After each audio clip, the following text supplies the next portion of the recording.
சாத்விக் கார்த்திகேயன். நான் வந்து இப்போ 12வது வகுப்பு படிக்கிறேன் அமலோபாம் பள்ளியில். நான் இப்போ வரைக்கும் 2 கண்டுபிடிச்சிருக்கேன். அது வந்து ஒன்று வந்து உர வலியை போக்குறதுக்கான ஒரு மிஷினும், அது மட்டும் இல்லாமல் பாரம்பரிய உணவை வந்து வீட்டிலேயே சமைக்கிறதுக்கு இன்னொன்று ஒரு மிஷினும் கண்டுபிடிச்சிருக்கேன்.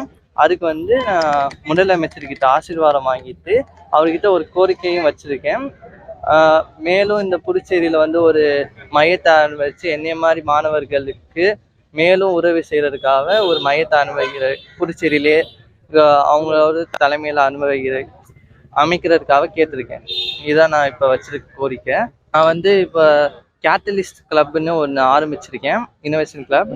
அதில் வந்து நிறைய மென்டார்ஸ் நான் சேர்த்து விட்டு நிறைய ஸ்டூடெண்ட்ஸ் வந்து அவங்களுக்கு என்னென்ன சண்டைகள் இருக்கோ அதெல்லாம் தீர்த்துக்கிறாங்க. இப்போ வந்து நீங்கள் தம் பிரியாணின்னு வச்சுக்கோங்களேன். அது வந்து நீங்கள் சார்கோல் போடணும், அது சுற்றுச்சூழலை பாதிக்கும். இப்போ நான் கண்டுபிடிச்சது வந்து வீட்டிலே செய்கிற மாதிரி டொமஸ்டிக் பர்பஸுக்கும் கமர்ஷியல் போட் டொமஸ்டிக் அண்ட் கமர்ஷியல் பர்பஸ்க்கும் யூஸ் பண்ணிக்கலாம். சுற்றுச்சூழலும் இப்போ மாசுபட்டாது. அது மட்டும் இல்லாமல் இன்னொன்று மெடிக்கல், உடல் வலியை போக்குறதுக்கு முதியோர்களுக்கு, உடம்பு முடியாதவங்களுக்கு, அவங்களுக்குலாம் இது வந்து ஹெல்ப்ஃபுல்லாக இருக்கும். அதாவது நீங்கள் சோஃபாவில் இல்லை வாலில் எங்கே வேணாலும் இப்போ பெரிய பெரிய மிஷின்லாம் தூக்கிட்டு போக முடியாது, ஆனால் இது வந்து கையிலே தூக்கிட்டு போகிற மாதிரி ஒரு மிஷின் கண்டுபிடிச்சிருக்கேன். இது வழியாக நம்மளுக்கு மசாஜ் பண்ணி நம்மளோட உடல் வலியும் போக்கிடும். இது வந்து போத் மெடிக்கல் யூஸ். இப்போ சாத்விக் வந்து இந்த 2 புதிய கருவிகளை, புதுமையான கருவிகளை கண்டுபிடித்தது மட்டும் இல்லாமல் அதை வந்து பேட்டன்ட்டுக்கும் அப்ளை பண்ணி அதுக்கான பேட்டன் சர்டிஃபிகேட் வாங்கிக்கிறாங்க. இப்போ இந்த மாதிரியான கண்டுபிடிப்புகள் அன்றாட மக்களுடைய பிரச்சனைகளை தீர்வு கொடுக்கும் விதமாக இந்த கருவி அமைச்சிருக்கிறது ஒரு சிறப்பு. இவரை போன்று பல மாணவர்கள் வந்து இன்னும் கண்டுபிடிப்பு திறமையோடு இருக்கிறாங்க. அவங்களெல்லாம் ஊக்கப்படுத்தும் வகையில் நம்முடைய புதுச்சேரியிலேயே ஒரு புதுமை மையத்தை அமைக்க கோரி நம்ம முதலமைச்சர் ஐயா நாங்கள் ஒரு மனுவை கொடுத்துருக்குறோம்.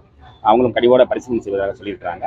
இந்த புதுமை கண்டுபிடிப்புகள் மூலமாக இளைஞர்களுக்கு ஒரு வேலை வாய்ப்பும் அமையும். ஏன்னா இந்த புதுமையான கருவியை கண்டுபிடிச்சது மட்டும் இல்லாமல் அது சார்ந்த தொழிற்சாலைகள் புதுச்சேரிக்கு வருவதற்கான வாய்ப்பு இருக்குது. அப்போ வெறுமனே நம்ம ஒரு துறையுமே மட்டுமே ஒரு வருவாய்க்காக நம்பி இருக்காமல் புதிய தொழிற்சாலைகள், நேரடி மற்றும் மறைமுக வேலை வாய்ப்புகளுக்கு இந்த புதுமை கண்டுபிடிப்புகள் உதவியாக இருக்கும்.